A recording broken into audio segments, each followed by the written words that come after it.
कि high court के जज होकर के आप ऐसा बोल रहे हैं।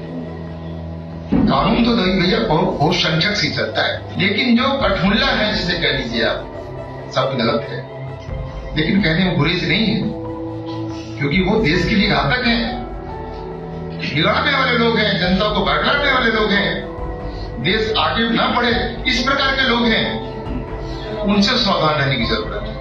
वीडियो में मुसलमानों के लिए कठमुल्ला जैसे शब्द का इस्तेमाल करने वाला शख्स कोई ऐरा गैरा व्यक्ति नहीं है, बल्कि इलाहाबाद हाई कोर्ट के जज हैं। नाम है जस्टिस शेखर यादव। अब जिम्मेदार पद पर बैठे व्यक्ति जिनके आगे लोग न्याय की गुहार लेकर जाते हों, वो ऐसे शब्दों का इस्तेमाल करेंगे तो खबरें और सुर्खियां तो बनेंगे ही, और साथ ही आलोचना भी होगी।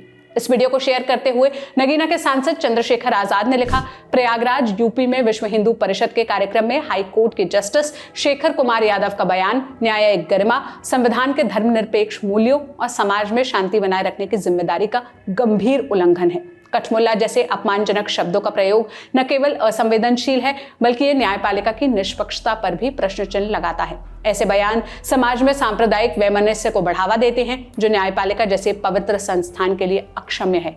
ऐसे बयान न्यायपालिका की साख को कमजोर करते हैं और जनता के विश्वास को ठेस पहुंचाते हैं। न्यायाधीश का धर्म केवल न्याय होना चाहिए, न कि किसी समुदाय के प्रति पूर्वाग्रह। महामहिम राष्ट्रपति महोदया जी संज्ञान ले।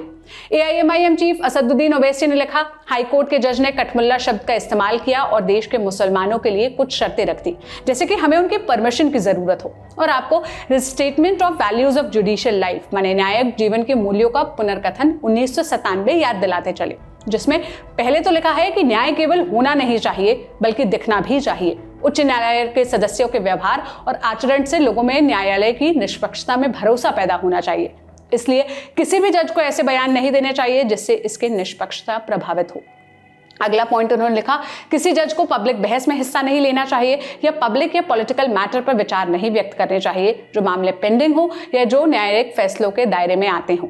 और प्रत्येक न्यायाधीश को हर समय इस बात के प्रति सचेत रहना चाहिए कि वो जनता की नजर के अधीन है। उनके द्वारा ऐसा कोई कार्य या चूक नहीं होनी चाहिए जो उच्च पद और उसके सम्मान के लिए अशोभनीय हो। शिवसेना नेता और राज्यसभा सांसद प्रियंका चतुर्वेदी ने कहा, अपनी आंखें बंद करिए और सुनिए इस कूड़ा और नफरत को, फिर आंखें खोलिए और देखिए हाईकोर्ट के सिटिंग जज ने यह कमेंट किया है, जागो भारत, इस नफरत को मुख्यधारा बनने से हम सब जद में आएंगे, लगेगी आग तो आएंगे कई घर जद में, यहाँ पे सिर्फ हमारा मकान थोड़ी है। महुआ मोइत्रा ने पूछा, हाईकोर्ट के सिटिंग जज कह रहे हैं कि यह देश बहुसंख्यक वाद से चलेगा और हम संविधान के 75 साल होने का जश्न मना रहे हैं।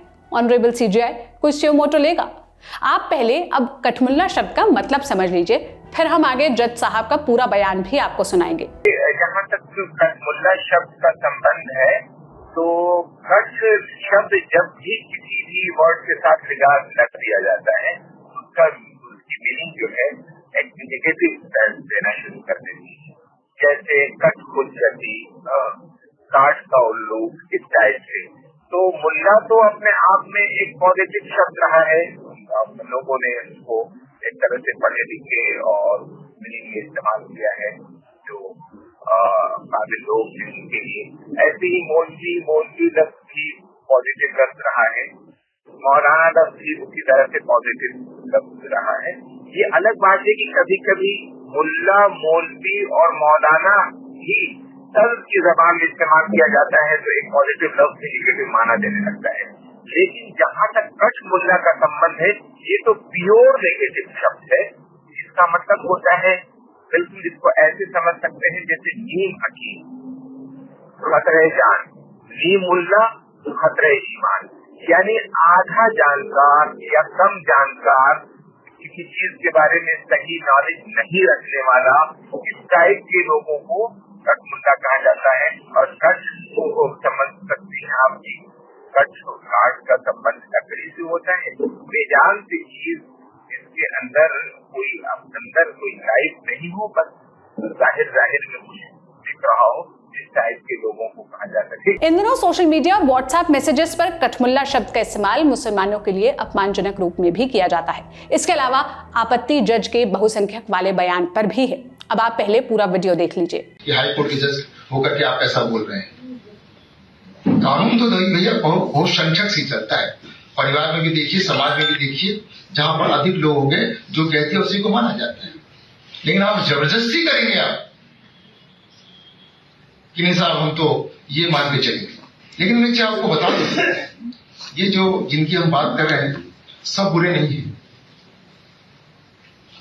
वो सब बुरे भी नहीं है। ये जो कुरीतियां या बुराइयां जो हम आपको बता रहे हैं वो भी मानते हैं बुराइयां हैं। वो 4 पत्नियों के पक्ष में नहीं रहते हैं, पत्नी को तलाक, ट्रिपल तलाक के पक्ष में नहीं रहते हैं, बच्चियों को मार दिया जाए इससे पक्ष में नहीं रहते हैं। लेकिन जो कठमुल्ला है, जिसे कह लीजिए आप, सब गलत है, लेकिन कहने में गुरेज नहीं है, क्योंकि वो देश के लिए घातक हैं, बिगाड़ने वाले लोग हैं, जनता को बरगलाने वाले लोग हैं, देश आगे ना बढ़े इस प्रकार के लोग हैं। उनसे सावधान रहने की जरूरत है, क्योंकि ये जो कानून बिल है ये केवल और केवल उन पर्सनल लॉ में आई बुराइयां तक ही सीमित नहीं है। ये जब बुराइयां दूर होंगी तो निश्चित रूप से हमारा देश भी प्रगतिशील होगा। ये एक जज का कहना कि आप पहले हिंदू हैं, ये जरा सा एक प्रॉब्लमेटिक चीज है, क्योंकि कितना भी हम ये कह लें कि हिंदू शब्द जो है वो किसी धर्म विशेष को आइडेंटिफाई नहीं करता, लेकिन फिर भी करता है। अगर हम ये कह भी दें कि ये एक ज्योग्राफिकल टर्म है कि जो सिंधु के इधर रह रहा है वो हिंदू है, सर सैयद अहमद खान तो मुसलमानों को भी कहते थे हिंदू हैं, क्योंकि ये ज्योग्राफिकल टर्म माना जाता था।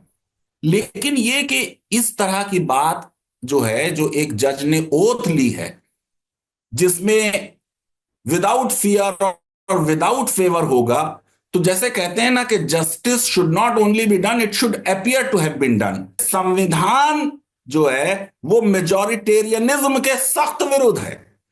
सरकार बनाने के लिए मेजॉरिटी चाहिए, लेकिन अगर मेजॉरिटी के बूते पर संसद जो चाहे कानून बना दे, तो आप सोचिए कि जो जुडिशियल रिव्यू की पावर दी गई है, जिसको बार बार सुप्रीम कोर्ट ने मूलभूत ढांचे का हिस्सा कहा है, वो क्या है?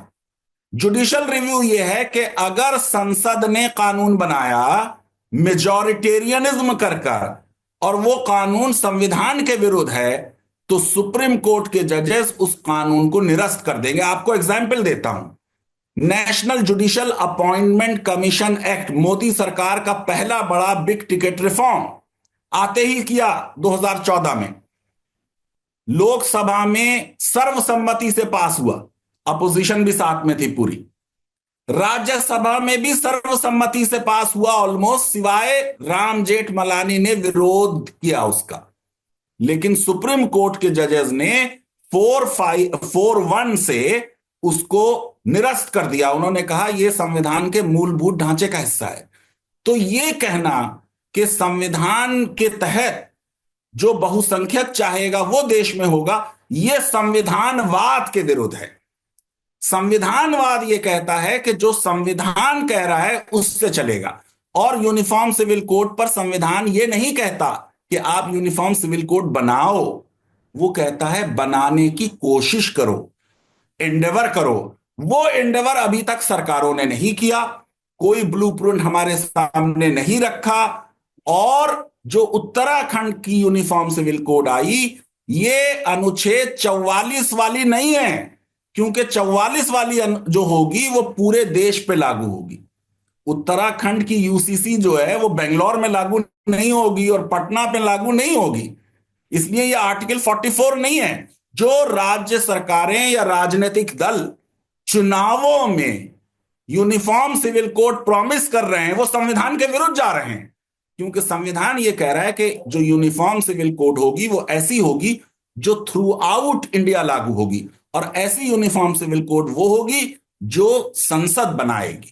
अब जज साहब का तो पता नहीं, लेकिन हम यही जानते हैं कि यह देश संविधान से चलता है। न्यायपालिका को न्याय की शक्तियां भी संविधान ही देता है। तो आपको यह शिक्षा कहां से मिली कि यह देश बहुसंख्यकों के हिसाब से चलेगा? हम नहीं जानते। बाकी जो राहत इंदौरी कह गए वो याद रखिएगा, सभी का खून है शामिल इस देश की मिट्टी में, किसी के बाप का हिंदुस्तान थोड़ी है। आप इस मसले पर क्या राय रखते हैं, हमें कमेंट में बताइएगा। मेरा नाम सोनल है। देश और दुनिया की तमाम खबरों के लिए लल्लन टॉप देखते रहिए। शुक्रिया।